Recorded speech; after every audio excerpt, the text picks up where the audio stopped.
We'll tell you what's on the agenda for tonight's Town Council meeting on this episode of Barnstable Today. It's Thursday, March 24th, 2016. I'm Sarah Mannel.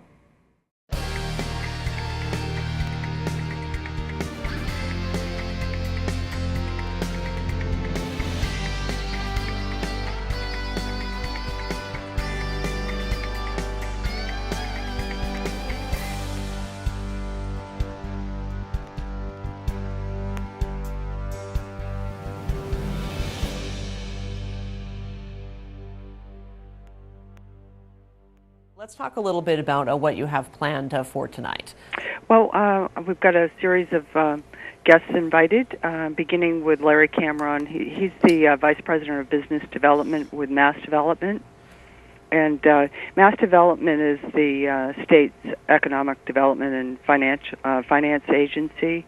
They work with businesses and nonprofits and communities to help stimulate economic growth across the Commonwealth. So they are integral to revitalizing businesses and opening up opportunities for housing as well as industry and businesses. And hearing from our economic development committee, the BEDC, we are happy to welcome Mr. Cameron. Wonderful. Looking forward to that. And it seems like there's a theme of economic development with the presentations that you have. That's right. The next is Maria Morasco. She's the Southeast Regional Director of the Mass Office of Business Development, as well as Mass Works and the Seaport Advisory Council. The Seaport Advisory Council, of course, it's a little bit unique. It was just revitalized by the governor last summer, and actually our Lieutenant Governor Baker is the chair of that council, and she put together this council in order to direct services to seaport communities such as Barnstable. Of course. We've got a unique advantage, the fact of where we're geographically located, and we're all talking about growing jobs and keeping our young and youth here, and opening up opportunities for housing as well. But also, we're being confronted with the challenges posed by sea level rise and our coastal storms, and as well as she's involved with Mass Works. So she wears a lot of hats. She does wear a lot of hats, and she represents the Southeast region, and so everything Mass Works is it's an infrastructure program, or it's like a one-stop shop for municipalities and others seeking some funding, public infrastructure funding, to support the economic development and job creation. Great. Well, we'll look forward to her presentation. Yes. And then getting a little more local, we have Cheryl Walsh, and she's the chair of the Greater Hyannis Chamber of Commerce, and she'll be giving the council the State of the Chamber address. I'm sure they'll be unveiling, they've got a new name, as well as a new logo, and they'll be updating the council on the upcoming year. Great. Looking forward to that. And then we begin with the orders of the day. There's a couple of old items on the agenda. One is amending the code with regard to Hyannis Parking Overlay District, and this was handed off to the planning board for their consideration, and they did not accept the amendment. However, it comes back to the council for us to discuss. And there was a parking committee that was convened to a town council parking committee, that included a lot of public comment on this issue, and this is to clarify some of the land use, and create a as-of-right permitting for land now used as open-air parking lots, and these are all the ones that are located south of Main Street in Hyannis.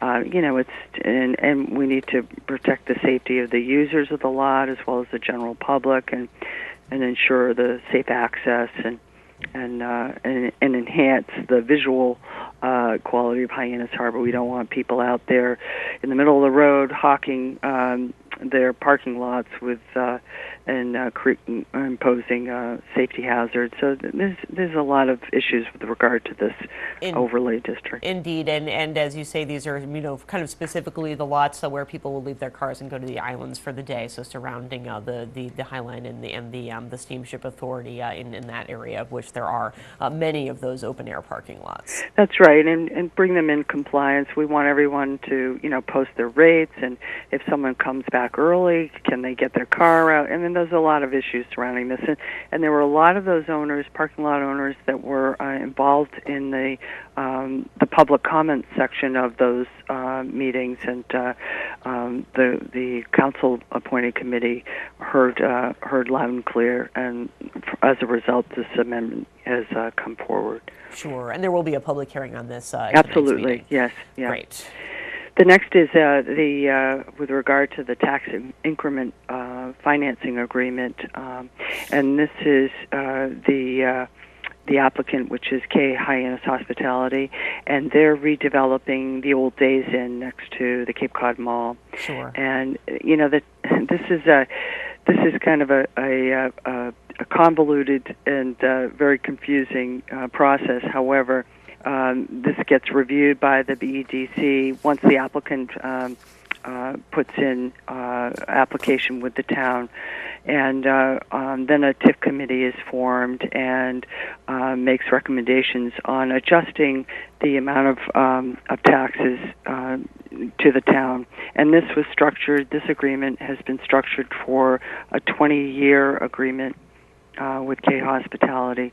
And over the 20 years, the amount of tax reduction would be $335,000.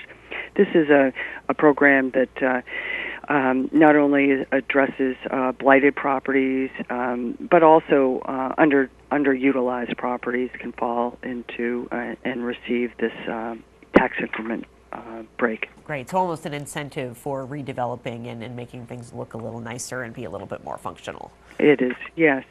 So that is coming before us. And then we get into first reads on the capital improvement, capital budget appropriation orders.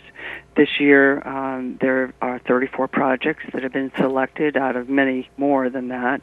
And this budget represents over $47 million for fiscal year 17, and there's a combined total of over $195 million over a 5-year period. So they all the departments look 5 years out and spread their projects over the 5-year period. So this year we've got $19 million in enterprise fund projects, and that's everything from the airport, golf, solid waste, water pollution, water supply, the Sandy Neck Marina, and that would be it for those departments.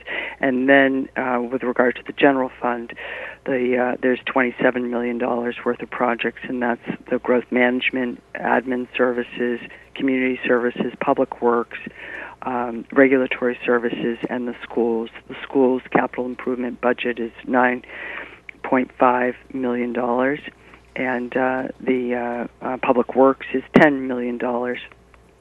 Great. And so those will all be read in, and public hearings will begin on April 7th, and we'll see detailed presentations, I would imagine, from each department. That's right. And I expect the town manager will give an overview of the capital improvement budget at this meeting tonight. Be sure to tune in to our hour-long news program, Barnstable This Morning, weekdays at 8 a.m. On tomorrow's show, we'll have our arts and culture segment. We'll find out what's happening at the Hyannis Youth and Community Center. Plus, we'll have all the news and information you need. For Barnstable Today, I'm Sarah Mannel.